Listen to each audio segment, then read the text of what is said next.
Don't worry, you can stop banging at my door like you're the bailiffs. I'm here. I've arrived. At long last, it is time once again to do our weekend predictions for all the big games, derbies, title clashes around Europe, even around the world for today.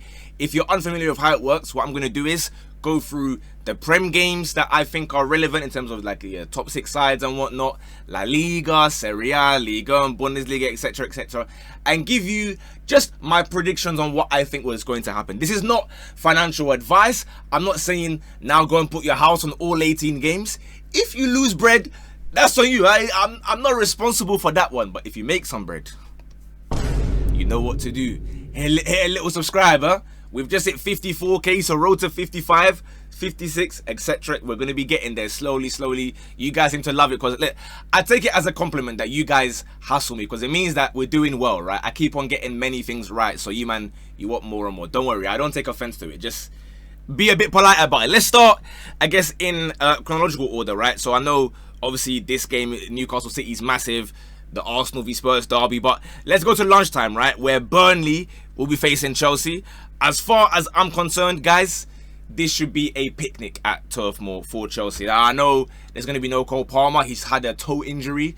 The rumour has it that he injured his toe booting the television when he watched Jamaica against Curaçao draw 0-0 and failed to qualify for the World Cup. Now, those are, of course, unconfirmed rumours. I cannot confirm or deny these. Some are saying he booted his television when he lost to Stokes on EAFC.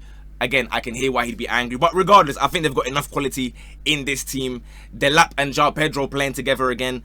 I think this is going to be a recipe for disaster for Burnley. Look, they are strong at home. They're going to rock up with that 5 back again. Liverpool struggled there. But I think they'll get like a first half goal. And in the end, eventually, as Burnley try to push forward, they'll get a little goal on the counter and make it 2-0. So not a lot to discuss with Chelsea there. I think they are very bipolar. Chelsea fans are even more worried about that game than some of the bigger games against Arsenal and Barcelona coming up. But I think they should be alright, man. But hey, listen, like I said, early kickoff, there's no guarantee, so maybe avoid it if you're trying to, you know what I mean? But anyway, look, I've put Bournemouth to get a 2-0 win against West Ham, but we're not going to go in depth into that one because I think you man are here for the top 6 games. Big respect to, Brighton and Fulham and you guys, but I know what you man are really here for. One of those games is Liverpool against Nottingham Forest. Liverpool, of course, off the back of a disaster class against Manchester City, where we know that Liverpool have looked quite bad this season. Man City made them look they're playing, against #United, or they should be facing brothers in Baller League, bro. That's how bad they looked in that game. But I do believe Liverpool do bounce back in this game. Now, it's worth noting that Forest were Forest last season were one of the few teams that enjoyed themselves when they went to Anfield. Not many people went there and even got a point, let alone, the 3 points that Forest did. But of course, different gaffer, different 11. It's not going to be the same kind of scenario. Me personally, I'm going to go 2-1 Liverpool on this one. I think Ekitike, now knowing that Isak is slowly but surely on his way back, he needs to deliver. The elephant in the room, of course, Mo Salah. What's going on there, buddy? Are you going to start delivering a little bit? I don't know. Maybe it might come from a set piece or something, like a little Van Dijk header. We'll wait and see. But I'm going to go 2-1 to Liverpool to try and get back on track. Now, the big game of Saturday, Newcastle against Manchester City, of course, has ramifications across the entire league. I mean, Newcastle currently sit 14th in the league, but as we've seen from the table, one win and you fly up like... I almost said that, the 2 numbers. You fly up 7 or 8 places. Let's say that instead. Whereas City, this is a big opportunity to put pressure on Arsenal, who play the next day. We know St. James's Park is a fortress, one of the worst stadiums to go to as a opposing team if you want to try and get 3 points. It's not going to be easy at all. I see this one having goals, personally. City, aside from Liverpool, to be fair, have looked a little bit susceptible in defence, you could argue. Of course, Erling Haaland is Erling Haaland. If he feels like it, he's going to go crazy. Voltemada, he's either just incredible or you see him get hooked by like half-time or something. I have no idea what's going to happen here. Honestly, I can see like a score draw here, like a 2-2 or something. But obviously Haaland's going to score. That's not a crazy prediction. I can see a late City dagger, A late City dagger. You see them run off you know, and the fans are bouncing up in the, you know, in Newcastle they put the away fans up in the skies like that. You're gonna see them bouncing. Is this the one where Arsenal start to panic? 1 point behind now. I do think City get that third goal. Now the lineup we see here, I have no idea how accurate it is, because of course they've got Shirky starting on the right and they've got a certain few players here and there. I don't know what's going to happen. Maybe Savinho plays, maybe he doesn't. I have no idea. This is pretty close to what I expect to see, but maybe Savinho, given that it's in James's Park. So yeah, 3-2 is what I'll go with. Maybe like a little Barnes and Voltemada, I'll say, for Newcastle. But of course, I guess the most important game in the Premier League this weekend is, of course, the North London derby. Normally they say, like, look, form book goes out the window in these types of games, right? Because it's very heated, you know, emotions are heightened, things change. Now, obviously, the big talking point in the last week or so since the Gabriel injury, who's going to replace him? I do agree here. I think we will see Mosquera playing in here.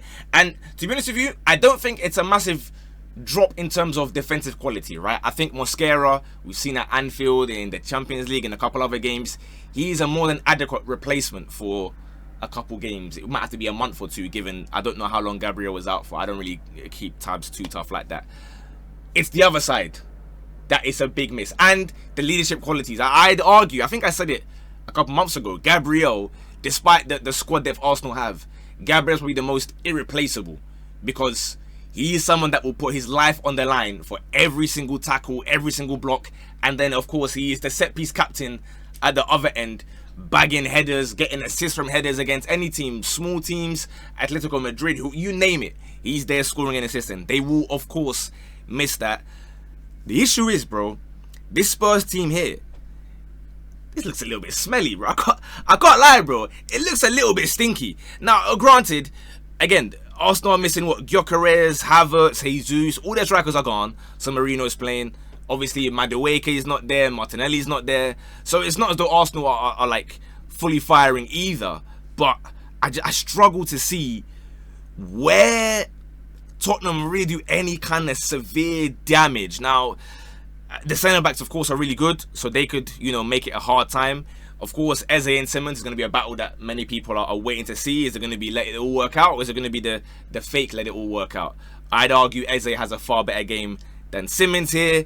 And overall, I'm going to go with a bit of a Saka carry job. I'm going to go 2-1. I think Saka likes to play in these sort of derbies. He often scores first half goals, you know, against, not even just derbies, just big games in general, especially at the Emirates. I think he will be there. Of course, we're waiting to see if Jed Spence is going to post about, you know, who's in his pocket and whatnot. Let's see, because Spurs fans are worried about him at left back recently. But yeah, I'm going to go 2-1. I would say Saka to score.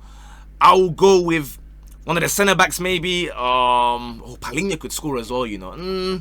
I'll go Van de Ven, Saka, and then maybe like a Rice or something. But the script is there for Eberechi Eze to do what he needs to do. So let's wait and see what happens. Now, let's fly to Spain, because at long last, where are we? So let me go to Saturday. At long last, in La Liga, Barcelona will be playing at the Spotify Camp Nou. It is the new Camp Nou, if you will. After all these years of playing at the Montjuic and all these meaty stadiums that nobody wants to look at, they are finally back here. Now, for those of you who are, I guess you like your little stats and whatnot, Amenyah has played at a new camp one time previously. He was 15 years old, I believe. This will be his first time as an established starter, as the main man, wearing the number 10. He's been hyping it up on his Instagram and whatnot. I don't know to what extent he's injured, but what I do expect, especially given Atletico Bilbao's terrible away form so far this season, I expect a Amenyah masterclass to announce himself at the Camp Nou. A bit like when Henry King scored the first ever hat-trick at Highbury for Arsenal back in 1914. For those of us who remember yesterday's SDS episode where they tried to catch me with HMRC, but I got them, because that means they weren't doing their research. Or the producers, Hasib, saw out the cables and stopped trying to get me, bro. He used his nickname, Harry King. You click on the page, his name is Henry Edward King.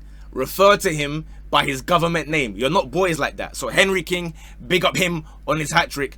I'm expecting a Yamal masterclass. Not quite a hat-trick, of course. He's not like a goal machine. But it will be a wow.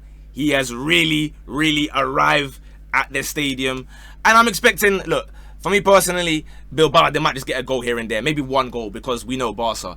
They love to play the high line. I saw an Eric Garcia interview, I think it was, where they were was it Eric Garcia or was it somebody else? Some Barca's a defender anyway. I didn't actually watch the video. I just saw the quotes. So it might even not be true. Apologies. But they were saying how, yes, they can't sleep at night because the mental taxation of keeping the high line concentration for 90 minutes is too tough on them. I said, hey, no wonder. So, yeah, let's see what Nico Williams can do, of course, against a team that he's meant to join every single transfer window. I've gone 3-1 in the other important game in Spain on Sunday. Obviously, big up Villarreal. They'll probably win as well, but I didn't put that as part of my 18 games. We go to Elche. Now, Elche, very, very strong at home, by the way. Make no mistake about it. A lot of these look like NPCs, right? But they are strong at home. However, the thing is, hold on, why don't I see Mbappe on this? Why is Mbappe not in their predicted 11? Is he injured or something? I didn't really watch France in the qualifiers or whatever, too tough, right? But I assume Mbappe will play because Mbappe is going to score here. It's going to be a professional 2-0 win, in my opinion, for Real Madrid. I say Mbappe because who else? Now, when I say who else, if I give you a little wink, if you know, you know. If you've seen the discourse on the internet recently, you know what I'm referring to there. Real Madrid win 2-0, which means Real Madrid and Barca both get their wins. Now we fly to Italy, where Serie A, let's be honest, has been terrible in the last few weeks, bro. In terms of entertainment, goals, whatever, we ain't getting nothing. But obviously we start with Fiorentina Juve. Fiorentina, look, I'll be honest, absolutely abhorrent this season. But Juve, not much better. I made the video yesterday about top 10 teams under pressure. I didn't add Juventus, but many Juve fans said, yo, I can't lie, we're also under pressure, and I hear it. The way I was praising you guys for the first month, you've fallen off a cliff recently. So I'm going to go a little 1-0 scraped win, because I know Serie A games recently, they don't want to give us no goals, bro. So Juve get a little 1-0 win. Similarly here, bro, I mean, Atalanta, they haven't won a league game since September, guys. I think they beat Marseille in the Champions League. But other than that, as far as Serie A is concerned, everyone is just patting their head like good boys. Now, the issue we have here, Napoli, recently, haven't been very good themselves, huh? They have been really, really, really meaty. So, I'd like to think maybe like McTominay off the high of what he's just done for Scotland last week. Or, I guess, earlier this... Was it earlier this... Yeah, it was this week. Right, earlier this week, he should carry them and they scrape a little 1-0 win. I don't think he'll be hoiling because that guy misses far too many chances. But again, Napoli 1-0, Juve 1-0. The big game, of course, is the Derby della Madonnina. Inter versus Milan. There is nothing about home form and away form because these men, they share stadiums and they are going to be sharing the points, in my opinion. I'm looking at a 1-1 or a 2-2. For me, I can see Leao bagging. I think Lautaro will finally score in a big game after a while. So, the thing is, Inter games, you normally expect, oh, there's not going to be many goals. But anytime I've watched Inter this season, it's actually been kind of a lot of goals in their games, to be honest with you. So maybe I'll even go 2-2 for this one. I'll go 2-2. These two will be on the score sheet. The others might be like a random Hakan, you know, power driver against Milan, and then the other Milan go, just give it to Captain America, Christian Pulisic, LeBron James of soccer, right? Given that America just slapped Uruguay at 5-1, and we know who stunk it up in the midfield. I ain't got to say too much. Let's go to Germany, where I'm only going to be doing one game, and I'm going to explain to you why. Germany, a big respect. Bayern Munich, of course, have players traveling from around the world, from Africa, South America, obviously around Europe and whatnot. So one thing to factor for all these games, by the way, is that players have been traveling a lot, right? And that can take its toll. So the first match day back is always difficult to predict. So I'm going to go over like a more reserved 2-0 win for Bayern. Now, you look at Dortmund against Stuttgart, you look at the table, you think, yeah, that's an easy Dortmund win. I am telling you now, I am boycotting Borussia Dortmund. I won't be there. If you want to, by all means, do your thing.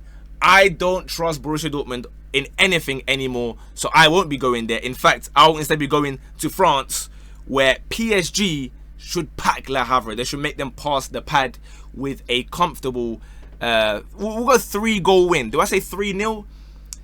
They're just a little bit dodgy at the back here and there.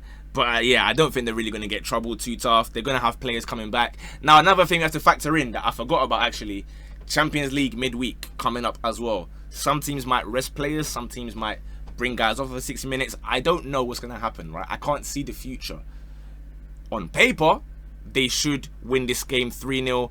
And likewise, when it comes to Galatasaray coming up against Genk Birliği, where are they? There we are. Or Genk Birliği rather.